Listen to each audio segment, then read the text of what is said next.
3D graphics. It all started in 1996. A special game was released that defined an era. A game that put a character that had been loved for years into 3D. I am of course talking about Bubsy 3D, and since then, new games have been utilizing 3D, but what if you wanted to go back?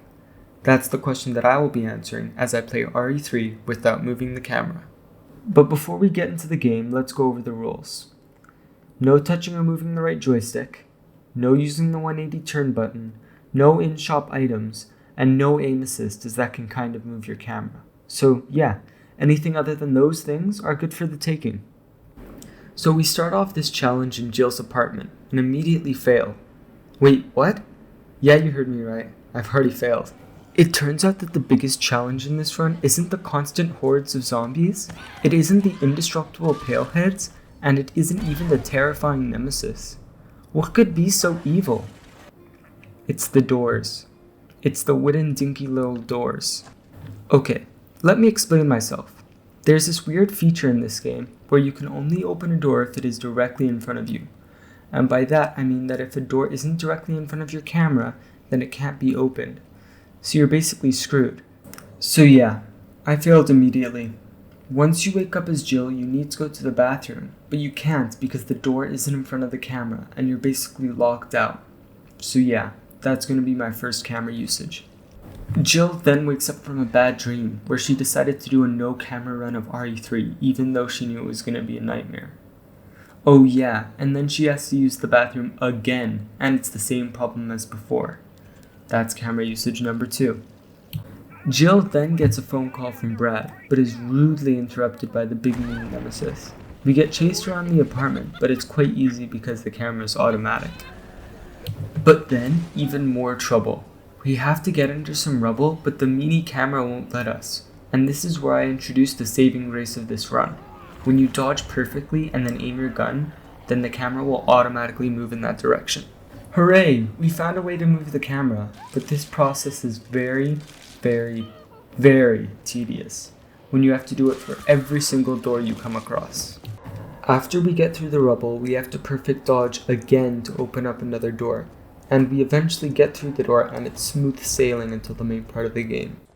Later on, Jill gets jumped by 2 zombies in an alley and then proceeds to get dropped harder than I was as a baby. After perfect dodging, we finally get out of that nasty alley and into the main section of the game. After some work, we get the fire hose and then get stuck again with no enemies to make us turn, and that leads us to camera use number 3. Jill then gets jumped by 2 adorable little dogs. And then we get to one of the most annoying parts of the entire run. This overrun bug area is so stupid because there are lots of different turns and these bug things are super hard to dodge when you can't see them. While in the bug area, I have to use the camera again in order to use one of the ladders, which sucks, but that's camera usage number 4. But after 30 minutes of torture, I finally finished that area, and only lost one thing, my will to live. And then after some tricky maneuvering, which took me much longer than I cared to admit, I was able to escape the power plant without another camera movement. Yes, oh my god. After some handy electrical work, we get to one of the most cancerous parts of the run. And it's this part right here. It's a 1v1 between me and the Big N, and I spend around 20 minutes trying to blow up these stupid red barrels. But then I get super lucky as Nemesis just lets me leave. See, he isn't such a bad guy. Just look past all the murdering and stuff and you'd find a true gentleman. We get into the sewers and I thought I was screwed because I thought it was impossible to perfectly dodge the hunter gammas. It is very difficult, but you actually can, and I use this to avoid the camera usage. We get into a vital room and then a stupid door closes behind me and there's no way to stop it. That's the 5th camera movement. Are you noticing a pattern? Yeah, that's right. All these camera uses are on damn doors. Then camera use number 6 is when I have to put a battery into another door. And then, you'll never believe it, but one of the gamma hunters just kindly opens a door for us, which lets us save on a camera movement.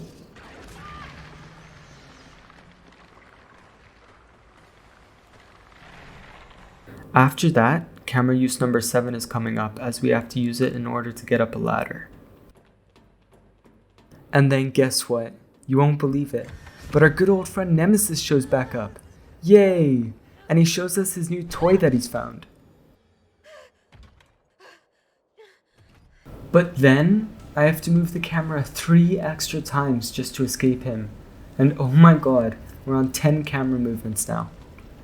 We hop into the first boss fight, but Nemesis got super upset when I accidentally broke his toy, and I offered to buy him a new one, but he just threw a temper tantrum and tried to kill me. Don't tell Nemesis, but this boss fight was a joke, even without moving the camera. After saying goodbye to Nemesis, we get into the gun shop and the door closes behind us, and we have to use the camera again in order to open the door. That's camera use 11. Once we get out of the gun shop, Nemesis comes back, and he's brought an even bigger toy. And then we get to maybe one of the hardest parts of the entire run. We have to perfect dodge Nemesis to open a door, but if you get too close to him, he insta-kills you.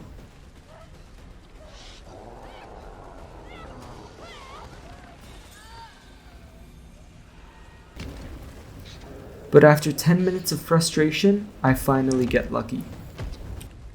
After we get out of that hellhole, we get to Carlos's part, and I thought this would have been super easy because of how many friends Carlos has to play with. But boy was I wrong. One thing to mention before getting into Carlos's part, if you perfect punch with Carlos and then aim, you can also move the camera, just like Jill. So let's just hop right into Carlos's part. After using the poster boy as a positioning tool, we're able to get through the first door, but then we have to meet our first big crowd of zombies in a super tight space. This makes perfect dodging and aiming super difficult. So we get past the hordes of zombies, and then we get the key, and Carlos meets his bald buddy who helps him position and move the camera for the locker room. We get the battery, and thank God you don't have to face the explosive in order to rig it. We take down a horde of zombies without even moving the camera once, and then Carlos punches a licker in the freaking face. After that, Jill wakes up from the train crash and we destroy Stage 2 Nemesis without even moving the camera once. Hell yeah. Guys, is it just me? Or is Nemesis kind of bot? Anyways, we get to the hospital and this area will turn any boy into a full-grown man. And once we get to Carlos, we have to use the camera first thing in order to open up a door.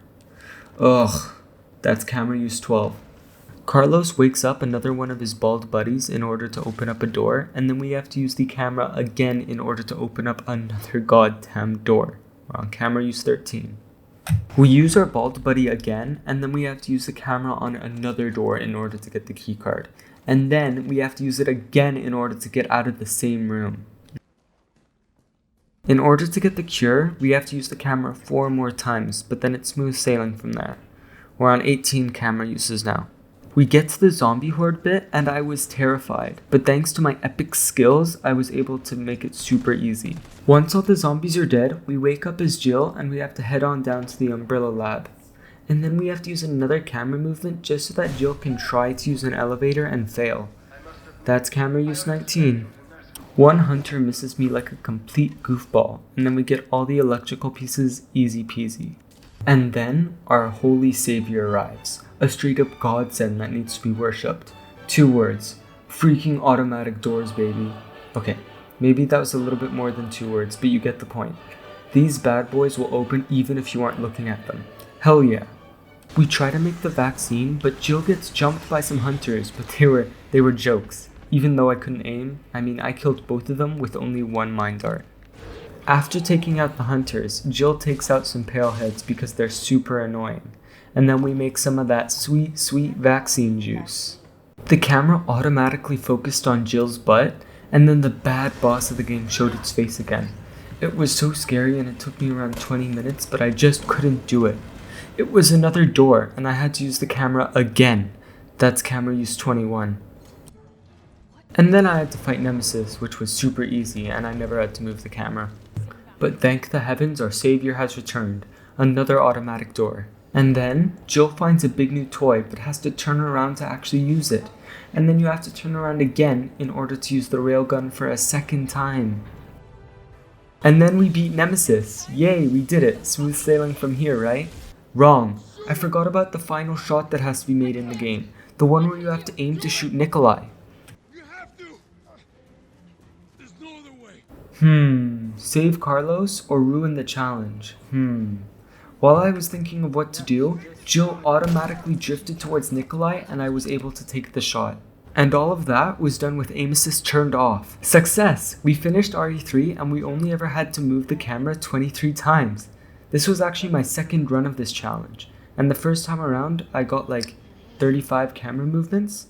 So yeah, I hope you enjoyed the video. It took a long time to make, so I really appreciate you watching.